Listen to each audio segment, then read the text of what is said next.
সিপিএমের প্রাক্তন সাংসদ তড়িৎবরণ তোপদারের একদা ছায়াসঙ্গী অরূপ ভট্টাচার্য সিপিআইএমের দল ছাড়ার কথা সাংবাদিকদের মুখোমুখি হয়ে জানালেন।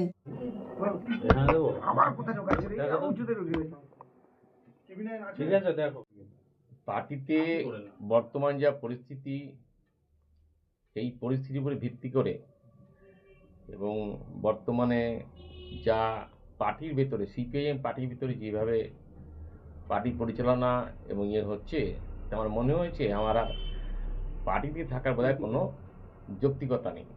কেন? আমরা অমূল্য হয়ে যাচ্ছি পার্টিতে যেভাবে পার্টি ইয়াং ছেলেরা এসে চালার চেষ্টা করছে, প্রতিকূল যেরকম চলে গেল, তার মূল্যায়ন হলো না কেন চলে গেল। সেই জন্য আমারও মনে হয়েছে যে প্রতিকূল যাওয়াটা ঠিক কাজই করেছে। আমাদের না বেরোলে পারে পার্টিতে এগুলো ফিরে আসবে না। প্রতিকূল তো তৃণমূলে চলে গেল, আপনার দল বলছিল যে তার সাথে সেটিং আছে, আপনিও কি তৃণমূলে যাবেন? আমি কোনো রাজনৈতিক দলের সঙ্গে যুক্ত হব না। কেন? আমি কোনো দলের সঙ্গে যুক্ত হব না। আমি পার্টিকেও সেটা জানিয়েছি যে আমি শুধু পার্টিটা চাচ্ছি। কি কারণে দলের সঙ্গে বিদ্বেষ? বিভিন্ন কারণে। ধরুন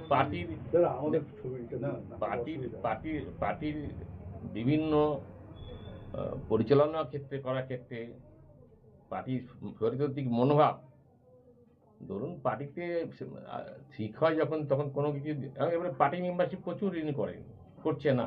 কতজন করেনি ব্যারাকপুরে এখনো আমাদের সব রিপোর্টটা নেই, তাহলেও 60 জন হবে ব্যারাকপুর টিটাগড় মিলিয়ে।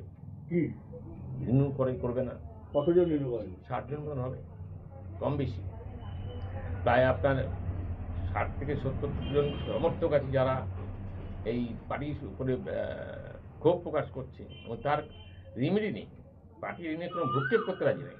সিপিএম একটা যেটা জিনিস আছে আত্মসমালোচনা করার সুযোগ দেওয়া, সেটা কি বন্ধ হয়ে গেছে?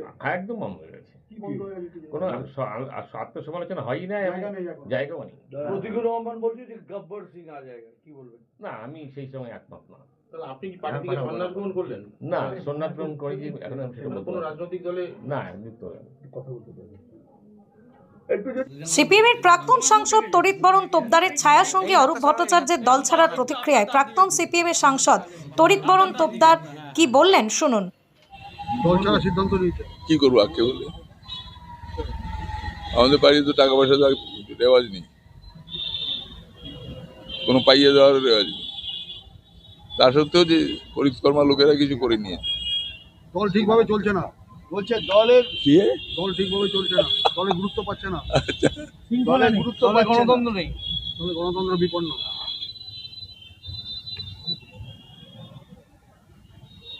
দ্বিতীয় বিশ্বযুদ্ধ যখন চলছিল তখন অ্যালাইড পাওয়ার আর এক্সিস পাওয়ার, দুটো পাওয়ারে লড়াই হচ্ছে। অ্যালাইড পাওয়ার হচ্ছে রাশিয়া, আমেরিকা, ইংল্যান্ড ইত্যাদি নিয়ে, আর এক্সিস পাওয়ার হচ্ছে ফ্যাসিস্টদের দেশ। এতে কিচ্ছু হবে না, এইটুকু চলে। তো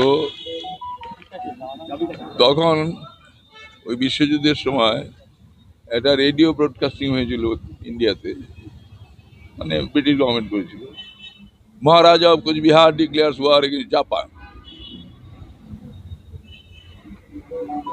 যা বলতে চাইছো তার উত্তরে আমি এইটা বলি। আপনার সঙ্গে কতদিন ছিলেন একসাথে? আপনার ছাত্রদের অফিস ছাড়ার পরে ও বললো যে আমি তাহলে এখানে বসি।